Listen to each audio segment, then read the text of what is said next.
អេសុំសួតមើលកូនអ៊ីអៃរកថ្ងៃរៀនចប់នៅ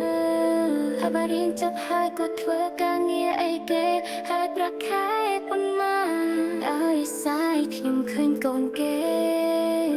នឹងកូនអ៊ីអញវ័យប្រហែលគ្នានឹងតែកូនអ៊ីអញខ្ញុំអត់តែឃើញនៅផ្ទះសោះយំស្ងាត់មិននៅផ្ទះព្រោះខ្ញុំចេញរកស៊ីរកស្នេហាខ្ញុំរកមិននេះពេលដែលអាយការត្រូវការតែនារីពេលដែលអាយការត្រូវការតែនារីយំស្ងាត់មិននៅផ្ទះព្រោះខ្ញុំចេញរកស៊ីរកស្នេហាខ្ញុំរកមិននេះពេលដែលអាយការត្រូវការតែនារីអេសុំសួតមើលកូនអ៊ីអៃរកថ្ងៃរៀនចប់នៅហើយបើរៀនចប់ហើយគាត់ធ្វើការងារអីគេហើយប្រាក់ខែប៉ុន្មានអើយសាយខ្ញុំឃើញកូនគេនឹងកូនអ៊ីអញវ័យប្រហែលគ្នានឹងតែកូនអ៊ីអញខ្ញុំអត់តែឃើញនៅផ្ទះសោះយំស្ងាត់មិននៅផ្ទះ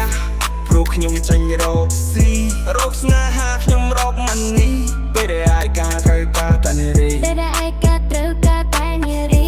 យំស្ងាត់មិននៅផ្ទះព្រោះខ្ញុំចេញរកស៊ីរកស្នេហាខ្ញុំរកមិននេះពេលដែលអាយការត្រូវការតែនារី